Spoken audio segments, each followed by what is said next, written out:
Itu yang ngojek itu ternyata yang dibawa pakai tanduk.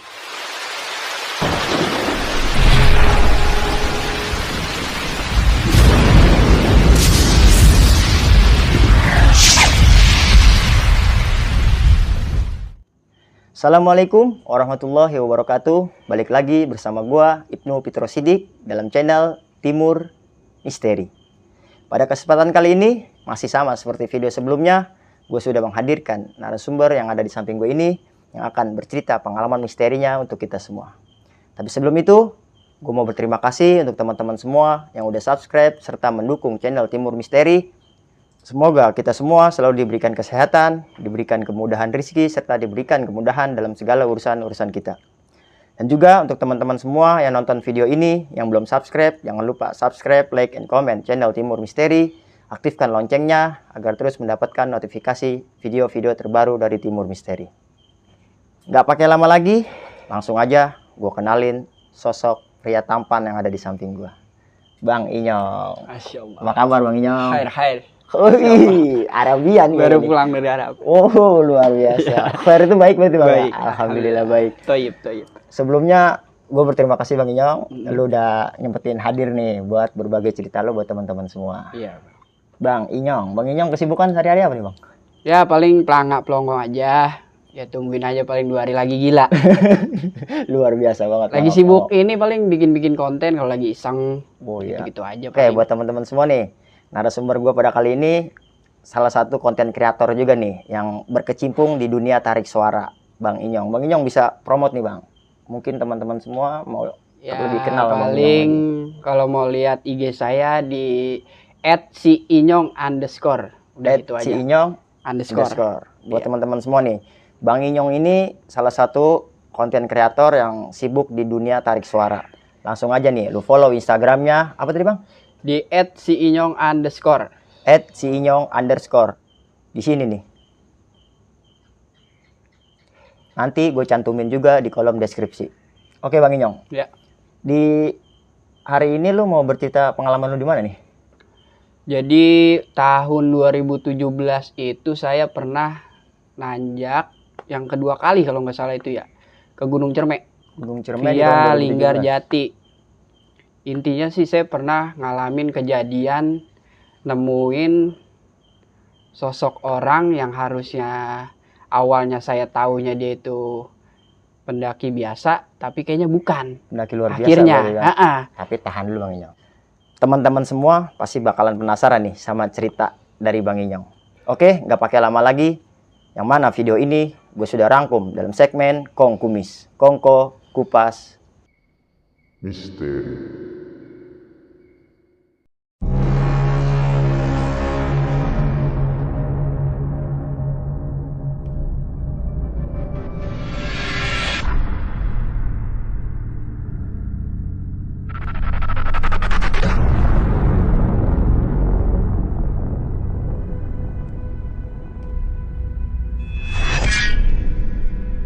Sebelum jauh kita mendengarkan cerita dari Bang Inyong, buat teman-teman semua, gue mau mengingatkan yang mau berbagi cerita pengalaman misterinya di Timur Misteri, bisa DM di Instagram Timur Misteri atau juga di email timurmisteri.cr@gmail.com. Gak pakai lama lagi, langsung aja kita masuk ke ceritanya.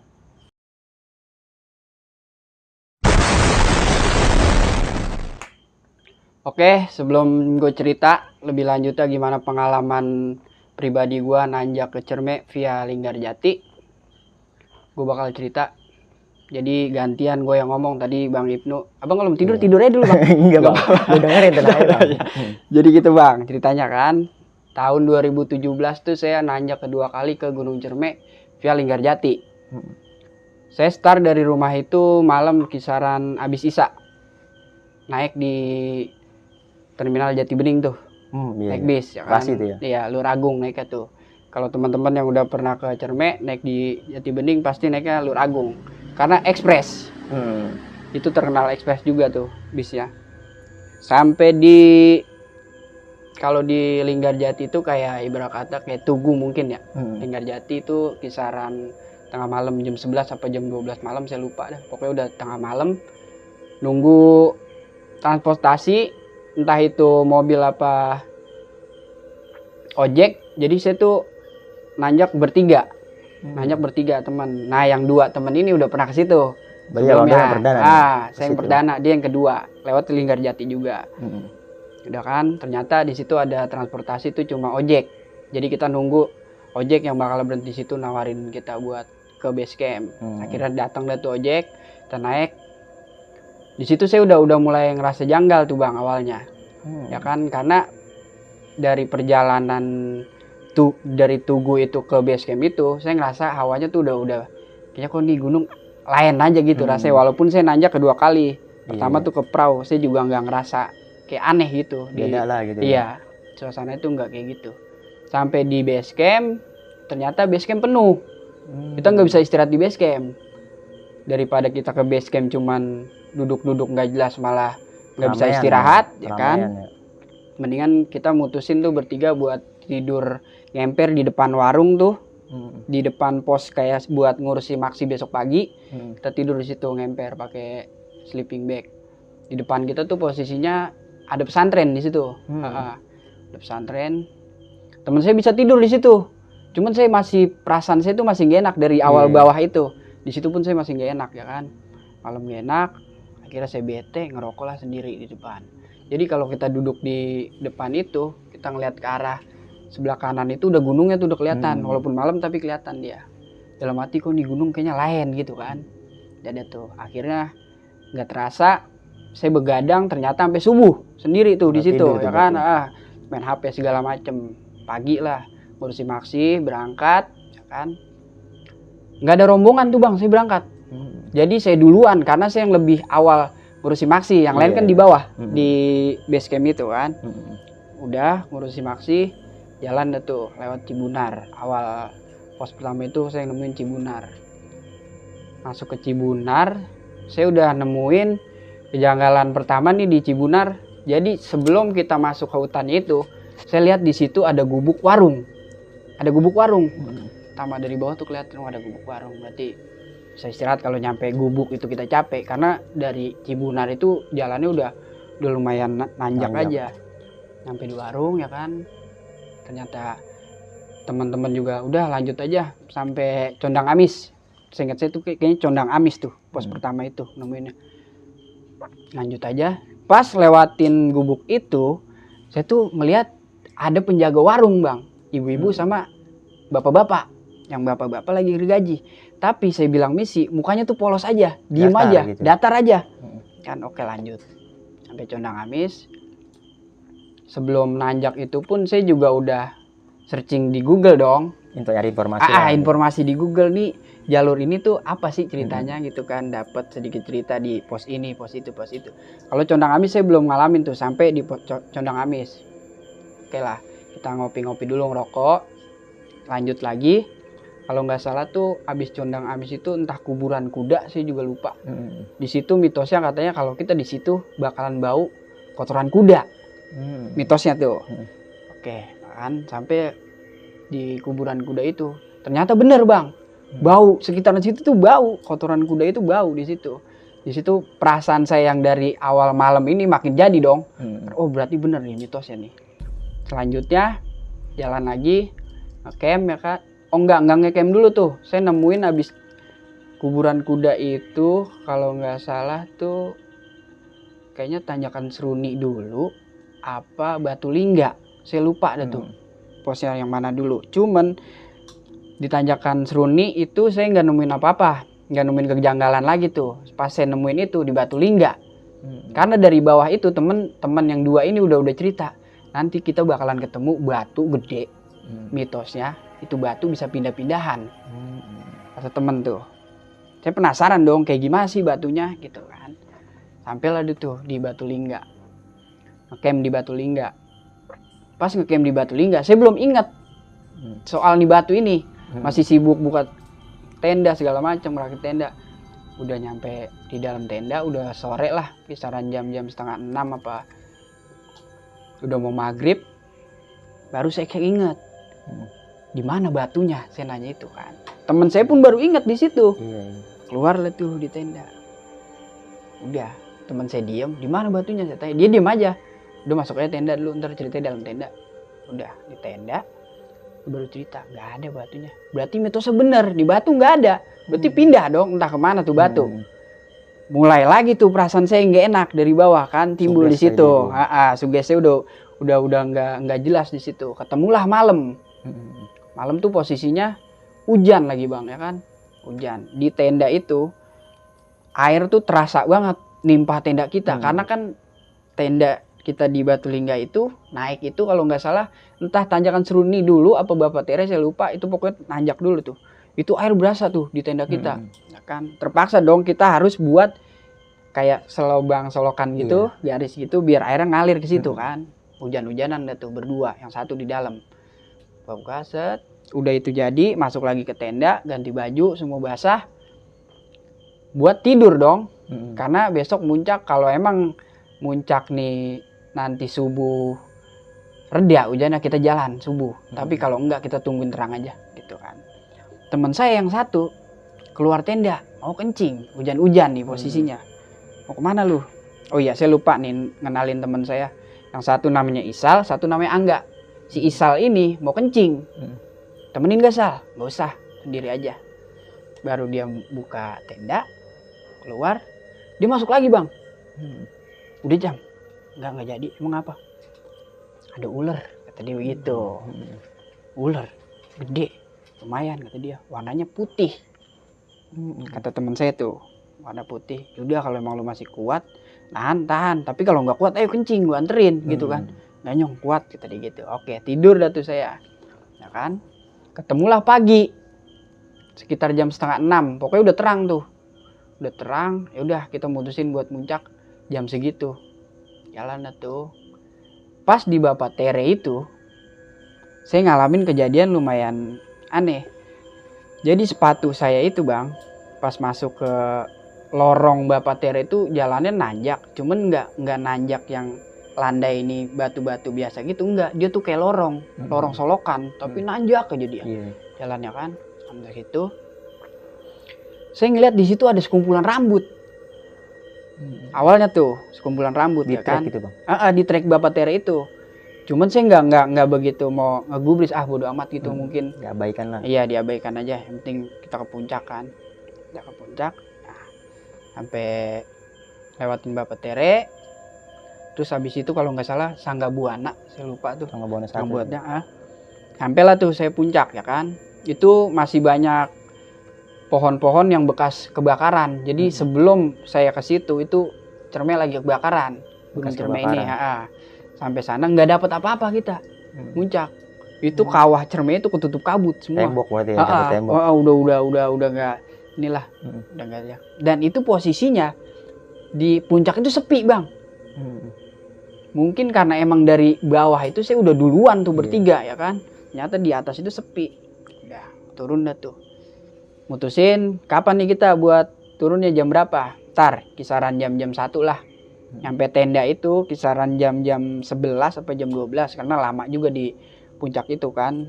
Satu kita buat turun juga masih takut karena anginnya lumayan kenceng, karena kabut itu campur angin itu lumayan kenceng. Nunggu angin berhenti baru kita turun dikit gitu kan. Sampailah tuh di tenda. Udah beres-beres semua, istirahat dulu, ngerokok-ngerokok, makan segala macem. Ketemulah kita waktunya buat turun. Teman saya bilang, kita kesiangan gak ya jam segini? Jam berapa emang tuh bang? Kisaran jam 1 apa jam 2 saya turun tuh. Pokoknya udah beres semua ya, tenda udah beres semua. Teman saya ngomong gitu. Kita kesiangan gak ya? Nggak tahu kan lu yang pernah kesini gitu kan. Ya udahlah turun aja gitu kan. Baru tuh ketemu di jalur buat turun itu yang pendaki-pendaki di bawah itu kan. Tadi di base camp. Sampai akhirnya turun. Istirahat terakhir itu saya udah mau maghrib di Condang Amis. Dikit lagi tuh udah Cibunar. Udah bawah. Ya kan? Di sini dulu lah. Nanggung mau maghrib. Berarti kita turun udah ketemu malam teman saya kan. Jadi di Condang Amis, ternyata ada salah satu pendaki turun bang, lari. Satu orang nih. Pas saya lagi di Condang Amis dia turun, buat berhenti dulu buat minum. Blok-blok. Saya tanya, kenapa bang? Temen satu di tenda ada yang sakit. Kata dia gitu. Ya. Terus abang mau ke bawah? Iya saya mau ke bawah, temennya berdua di atas. Enggak sendiri, nanjak berdua. Temennya ditinggal nih bang sendiri. Ya kan, kita dalam posisi itu nggak kenal dia, nggak tahu mukanya, baru ngeliat itu nih turun ya kan. Yaudah bang, hati-hati. Ya duluan bang ya, soalnya biar nggak ketemu malam sendiri nih ke bawah ya. Ya turun ke bawah. Setelah maghrib itu teman-teman saya udah, yaudah kita lanjut daripada keburu malam gitu kan. Itu juga udah lumayan hujan, udah rintik-rintik, udah mulai turun tuh kan. Itu turun dari Condang Amis, udah mau ke Cibunar nih, seingat saya. Pokoknya patokan saya kalau udah mau Cibunar, berarti kan gubuk yang awal yang tadi ketemu bapak-bapak sama ya? ibu-ibu itu dong, kan. Jadi pas udah mau Cibunar ini, kanan saya itu udah jurang. Kelihatan tuh lampu-lampu di sekitar Kuningan tuh kelihatan tuh situ. Ya? Cuman sebelah kiri itu udah pohon semua, nggak kelihatan apa-apa. Dan nyari gubuk itu udah nggak bakal kelihatan. Kan, sampailah tuh. Entah itu udah deket apa belum sama Cibunar, sampai teman saya udah mulai ngerasa panik. Kok gue ngerasa kita kayak gagal lewat sini ya, tadi gitu. Beda kayak jadi. Dia udah ngerasa beda. Saya belum ngerasa banget nih bang. Jalan lagi kan, turun, ternyata itu jurang. Udah mau jurang nih, kan? Kata teman saya satu nih yang si Isal, enggak, ini kayak jurang kalau kita kesini. Coba lihat di center kan. Iya bener jurang. Yaudah kita stop dulu, kita naik lagi ke atas. Naik lagi kan, balik ke atas, buat diem dulu tuh. Yaudah kita diem aja dulu, tenangin diri, siapa tahu bisa ketemu jalan keluarnya kan. Udah kan, si Angga ini mutusin buat nyari jalur sendiri. Lu tunggu sini dah berdua, gue ke bawah situ coba. Tadi kan kita ke kanan, sekarang kita ke kiri. Kalau gue ke kiri nemu jalan, ntar lu gue teriakin di situ ya. Ya, udah tuh, dia turun ke kiri, saya nunggu sama si Isal ini berdua di situ. Dia balik lagi si Angga. Dia bilang, nggak ada jalan juga. Makin panik dong saya bertiga. Apa iya kita dibikin nyasar gitu kan? Udah, kata si Isal ini. Oh enggak, kata Angga gini ngomong ke saya. Nyong, lu bisa ajan kan? Bisa. Bentar lagi Isya nih, tadi gitu. Lu ajan, siapa tahu kita dikasih jalan. Soalnya ya mau nggak mau kita ngelakuin sesuatu yang mungkin aja bisa ngasih jalan keluar itu kan. Udah kan? Udah saya mau ajan tuh. Sisal ngeliat nih bang, lihat sorotan lampu dari sebelah kiri. Pikiran Sisal, Nyong bentar Nyong, itu kayaknya Cibunar dah. Soalnya tadi sorotan lampu ketemu gapuranya, kelihatan tuh gapura Cibunar itu, ya kan? Kayaknya itu Cibunar. Ayo coba kita ke situ aja. Berarti gak usah ajan, gak usah. Udah sejalan dah tuh kan ke Cibunar. Ternyata bener bang, alhamdulillahnya. Nyampe Cibunar, cuman buat teman saya tuh nggak ngingetin lagi tentang si gubuk ini nih. Sampai Cibunar, jadi di Cibunar itu kayak ada WC gitu buat lu kita tuh cuci kaki dulu bisa di situ. Saya nggak mau cuci kaki karena perasaan saya udah gak enak banget, pengennya udah turun aja ke base camp. Pikiran saya ini udah gak enak nih perasaan saya kan. Dia cuci kaki, saya di depan tuh sendiri, di depan gapura Cibunar itu. Udah nggak ada siapa-siapa, dia lama cuci kaki kan, saya samperin dia tuh, udah yuk buruan. Ngapa sih lu takut banget, kata dia gitu kan. Karena kan saya nggak mungkin ngebongkar perasaan saya di situ, takut dia takut juga. Udah, akhirnya yaudah yuk. Turunlah tuh dari Cibunar, itu turunan terjal juga kalau dari Cibunar. Percaya nggak percaya bang, dari Cibunar turun tuh ada ojek ngeboncengin satu orang. Ngeboncengin satu orang nih, pakai jaket yang diboncengin, pakai ya pokoknya ya setelan orang nanjak lah. Dia lewat aja. Saya juga bertiga enggak yang namanya mikir kok ada ojek ya, dari mana arahnya, enggak. Udah kan, cuman saya ngeliat bang, itu yang diboncengin itu saya ngeliat. Lihat tuh, saya dia turun ya kan, udah berarti kan duluan dia dong. Sampai base camp ya lumayan jauh tuh, dari Cibunar ke base camp itu lumayan jauh, walaupun jalannya udah landai turunan, cuman kan dengkul kerasa. Kita habis nanjak kita turun ya kan, nyampe lah tuh saya di base camp. Di base camp ketemu dong orang yang lari dari atas ini sendiri, ketemu di base camp. Gimana mas, udah ngelapor? Udah mas. Terus gimana, mau balik lagi ke atas? Enggak, paling nanti ranger yang ke atas. Mas tunggu sini dong. Iya, mungkin saya juga nggak ngurusin tuh ranger naik ke hari itu juga apa besok ya kan. Udah lah tuh saya bersih di warung yang tempat saya tidur itu ya kan. Ternyata dia buka kalau jam 8 itu ya kan, masih buka. Ngopi segala macam, makan di situ. Dapatlah tuh lahan di base camp dong. Di base camp Bang saya ke base camp ya, ngomong sama yang abang ini. Ya udah bang, saya paling di pos Simaksi, kata dia. Oh ya udah, saya turun base camp. Jadi kebetulan teman saya yang berdua ini kenal sama si satu ranger nih. Ada namanya Opik. Saya ingat tuh namanya Opik. Ngobrol di situ. Opik nih langsung nanya ke saya bertiga, gimana pengalaman apa di atas gitu kan. Cuma saya nggak mau cerita bang. Saya nggak mau cerita. Teman saya juga bilangnya, enggak ada apa-apa bang, alhamdulillah. Oh ya udah, alhamdulillah kalau nggak ada apa-apa. Itu ada yang sakit katanya di atas. Paling ntar malam kalau nggak subuh pada naik, kata dia. Iya bang, tadi saya ketemu sama satu yang turun. Iya gitu kan. Nah besok datang dong pagi, ketemu pagi nih kita udah. Saya bertiga ini ke depan yuk, ke Simaksi. Niatnya buat nyegerin otak aja, ngeliat perempuan pada ngurusin Simaksi, ya kan, yang baru pendaki mau naik. Oh iya nih, resep ngeliatin perempuan kan. Dan nih ternyata yang ranger itu udah ngejemput dari tengah malam itu, entah jam berapa. Turun dong tuh ranger itu bawa apa sih namanya? Tandu. Ya tandu itu. Nah tandu. Jadi pas diturunin itu di depan pos Simaksi, si korbannya ini ternyata korbannya yang saya lihat dia yang naik ojek itu bang. Merinding saya nih. Sebenarnya saya malas ceritanya karena saya kebayang mulu, jadi kepikiran. Saya masih penasaran itu bener apa enggak yang saya lihat. Itu kan topinya persis. Cowok. Iya saya lupa bilang cowok. Pokoknya saya inget tuh jaketnya, nyebut merek boleh gak nih? Apa bang? Jaket Consina warna hijau apa stabilo. Terang banget. Topinya tuh hitam sini yang merah. Saya inget itu topinya, dia turun ya kan, turunin. Cuma saya nggak bilang sama teman saya berdua ini, karena yang fokus ke orang ngojek itu saya doang. Teman saya tuh berdua udah jalan aja, ya kan. Kok ini orang yang naik ojek gitu kan, pikiran saya. Udah, saya ngomong ambil pusing, pikiran saya mungkin saya salah lihat. Cuman saya jelas mukanya muka dia, muka dia. Cuman diem aja pas di ojek itu. Ini orang datar aja gitu, kayak orang udah capek mungkin ya kan. Udah kan. Pas besok, pas siang itu udah pulang lah tuh, saya naik bis itu kan, naik ojek, naik bis segala macam. Pas di rumah saya bawa cerita sama teman-teman abang nih. Iya. Saya cerita begini kan, dari Cibunar pas lu cuci kaki kita turun, lu inget gak ada tukang ojek bawa orang? Iya inget. Lu masih inget gak jaketnya warna apa? Dia nggak ingat. Abang perjelas. Dia nggak ingat. Enggak, gue nggak inget. Topinya nggak inget. Baru saya perjelas. Itu yang ngojek itu ternyata yang dibawa pakai tandu. Kok bisa ya? Nggak tahu dah itu. Udah wallahu alam. Cuman emang saya ngeliat mukanya sama jaket dan topinya itu bener-bener itu. Dan salahnya mungkin kalau saya nanya ke temennya, mungkin bakalan jelas, bakalan rame juga gitu kan. Mungkin ya udah. Pengalaman aja. Dan nyampe sekarang saya kalau diajak ke Cermek saya nggak pernah mau. Kapok aja bang.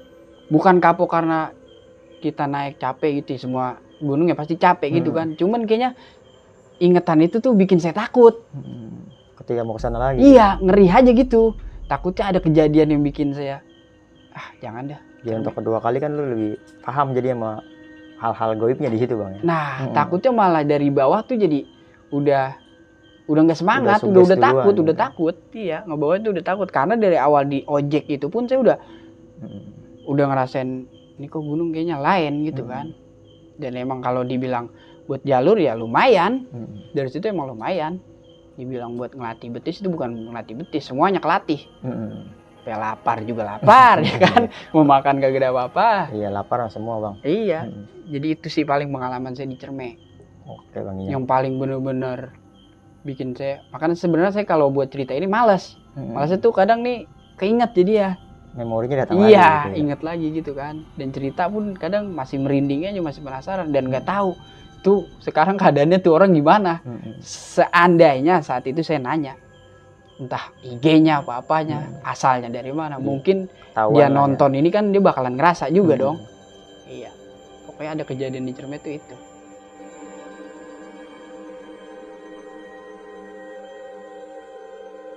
Oke Bang Inyong, sebelumnya sekali lagi gue makasih nih, lu udah mau berbagi cerita buat kita semua. Dan buat teman-teman semua, apapun yang udah diceritain sama Bang Inyong, sekali lagi gue mengingatkan, bukan bermaksud untuk memberikan hal yang negatif atau menakut-nakuti teman-teman semua, melainkan cerita yang sudah diceritakan sama Bang Inyong bersama-sama kita jadikan pelajaran untuk kita bersama. Oke Bang Inyong, ada yang mau gue tanya nih dari perjalanan kita, flashback sedikit nih dari cerita lu tadi. Yang mau gue tanyain tuh Bang, pertama lu jalan nih lu sempat ngelihat warung, ada bapak-bapak sama ibu lagi motong kayu tuh. Bapak-bapak itu. Terus perginya kan lu tanya tuh dia datar ya gitu. Pas lu balik nih di pos Cibunar tadi ya, pas di situ dia ada nggak tuh Bang? Ketemu lagi nggak warung itu gitu? Iya, itu tuh warung posisinya berarti dia tuh di bawah tempat gue ngerasa keder. Oh di situ di bawah jadi itu. pas turun ke Cibunar itu, gue udah nggak nemuin si gubuk ini, udah nggak ada. Padahal tapi lu jalurnya itu gitu. Saya ingat lu gitu. Ketika lu ketemu jalur buat ke Cibunar, jalurnya itu yang tadi lu lewatin ini gitu sama. Pas sampai yang di keder itu, pikiran gue tuh udah nggak ada ingetan jalur ini. Karena pun temen gue juga udah ngomong, kayaknya bukan ini jalurnya. Jadi si entah itu penolong apa-apa yang ngasih petunjuk itu jadi cahaya, sorotan lampu dari motor itu. Yang cahayanya ke pelang gapura itu. Nah, benar. Jadi bisa kemungkinan lu nggak bisa juga karena nggak lewat situ atau gimana gitu. Entah kita jalurnya gitu, kita kebelok apa gimana, gue juga lupa ya kan. Pokoknya jelas pulangnya lu nggak ketemu lagi sama warung itu. Yang sebenarnya lu juga udah punya warning nih sama warung itu gitu kan.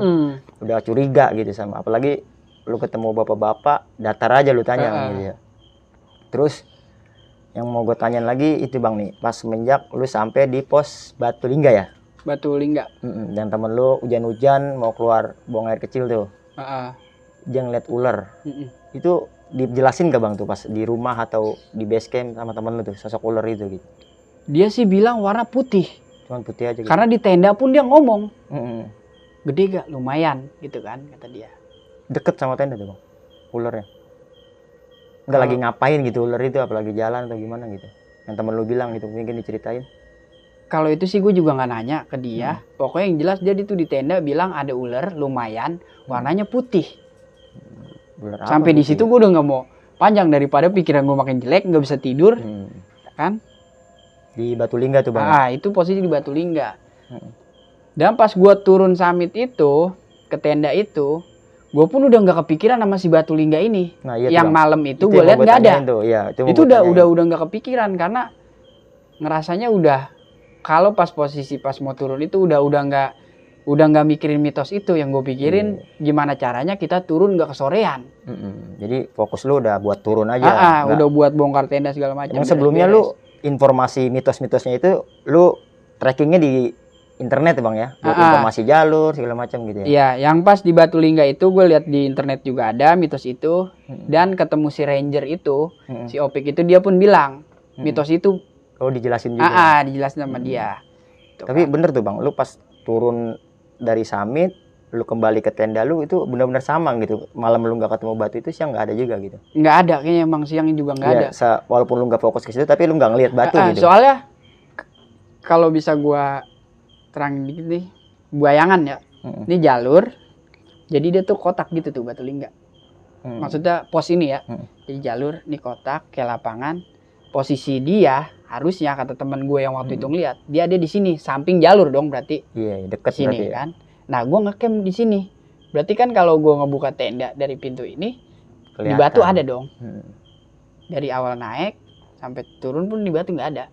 Tapi kata temen lu yang pernah ngeliat tuh batunya gede. Di situ lumayan gede. Batu karena kan mitos itu katanya dulu batu itu pernah dipakai buat azan. Bisa dibilang Batu Lingga sama batu azan di situ disebutnya. Jadi kayak batu mimbar lah bisa dibilang ya. Mungkin. Jadi buat sepuh-sepuh dulu agar naik ke permukaan yang lebih tinggi buat azan gitu ya. Mitosnya sih kayak gitu. Terus sampai akhirnya lu turun ketemu sama pendaki yang ternyata tuh ditinggal di atas tenda itu. Dia naik berdua tuh Bang. Iya, pas di Condang Amis itu kan gue nanya naik berapa orang Bang, di tenda berdua. Enggak. Saya tinggal sendiri karena saya nanjak berdua. Berarti gitu dia kan. Ninggal temennya kan? Ninggal temennya. Pas lihat dia naik ojek pun itu, saya kan nggak kenal dia. Anggapan saya entah mungkin penduduk situ atau ranger situ, karena kan setelannya dia juga nggak bawa keril. Pakai outfit pendaki aja gitu. Cuman jaket gitu kan, kayak ranger entah dari mana. Dia ngeliat lu gitu Bang, lu sempat bertatap-tatapan atau enggak? Dia lewat aja gitu? Enggak, jadi dia posisi ya ngadep ke depan motor aja. Cuman gue bisa ngeliat dong muka dia gimana, kayak orang capek. Ya udah diem aja di atas motor. Justru bisa ngeyakinin itu bener-bener yang tadi digotong itu dia gitu, gimana tuh? Karena pas diturunin dari tanduk, gue ngeliat mukanya. Gue ngeliat mukanya. Sama bajunya juga topi sama. Jadi kan kalau orang di tanduk kan dia tidur, kita pasti kan ngeliat dari, ya karena kan rame kan, ketutup orang yang ngurusi maksi segala macem, yang orang-orang situ pada ngeliat. Nah gitu, jadi yang lihatnya dari samping itu juga mukanya. Enggak yang gue tompo begini, enggak. Sama-sama dari samping ya? Iya, itu yang bikin. Dan yang bikin percaya itu dia orangnya karena jaket sama topi itu. Yang bikin gue percaya itu. Dan itu kondisinya gimana tuh bang? Pendaki itu? Lemes. Tapi masih sadar gitu? Sadar. Saat itu sadar. Makanya kalau saat itu mungkin gue cari tahu dia orang mana, namanya siapa. Mungkin di channel ini bisa muncul komen entah orang itu ngerasa. Apa kalau emang itu ada orang yang lihat video ini, mungkin kalau ada yang ngerasa, komen aja di bawah emang. Entah itu temennya yang turun dari bawah, dari atas itu, mungkin bisa komen itu. Gue sih berharapnya dia komen. Iya, jadi jelas. Siapa tahu bisa lu panggil juga bang ke sini. Iya betul. Ya kan? Soalnya ya logikanya gini, kalau orang ya kita nggak pengen gitu ya, ini seumpama gitu. Seumpamanya itu pendaki memang ya mohon maaf gitu meninggal di situ, mungkin bisa dibilang bener lah gitu, sosoknya lewat naik ojek gitu ya. Tapi kan ini pas turun dievakuasi ya dia masih sadar, masih hidup gitu kan itu bang. Dia makanya kadang yang bikin bisa jadi dia ada dua, logikanya kan gitu ya. Makanya kadang gue malas cerita soal ini, kadang jadi berpikir gini, satu takut, gue jadi bertanya-tanya nih orang masih hidup apa enggak. Penasaran karena kejadian itu. Itu dia naik ojek dari atas tuh bang, maksudnya dari ya pokoknya kalau gue dari Cibunar itu, jadi kalau di Cibunar itu seingat gue nih ya, kita Cibunar, Gapura, ini tuh udah hutan, masuk ke sana tuh udah hutan. Jadi di sini kamar mandi, sebelah sini tuh kayak ada apa ya, kayak ada lahan gitu, entah itu parkiran apa gue juga nggak tahu. Tapi di sana itu kayak sawah, udah sawah tuh ke sana tuh. Sebelah kirinya itu. Tapi akses jalan itu buat motor itu emang benar-benar akses buat. Iya, udah di situ. Situ mentok di situ. Mentok di situ di Cibunar. Nggak bisa ke atas lagi. Nggak bisa. Karena udah jalannya itu udah. Motor tiba-tiba ada gitu ya. Nah, itu dia. Dan sebelumnya juga dulu di atas sudah ngeliat lampu-lampu kayak kendaraan. Nah, yang bikin gue bingung lagi, kok gue jadi kayak nyambung ceritanya nih. Awal dari keder, ada sorotan lampu motor, dan ternyata tuh motor turun bawa. Seharusnya kan ketemu bang ya. Nah, ya maksudnya kan emang ada motor dong di Gapura itu kan motor. Terus lu ngeliat cahaya dia yang nerangin Gapura, lu ke bawah. Iya. Seharusnya kan ketemu. Kalau seumpamanya dia baru lewat lagi tuh. Harusnya harusnya kan lu ketemu. Harusnya gue nemuin motor. Ya ada orang lah gitu. Ada orang di situ. Dan itu nggak nemuin. Tiba-tiba motor itu ada ya. Motor itu dari belakang gua. Gila, gokil banget bang cerita lu.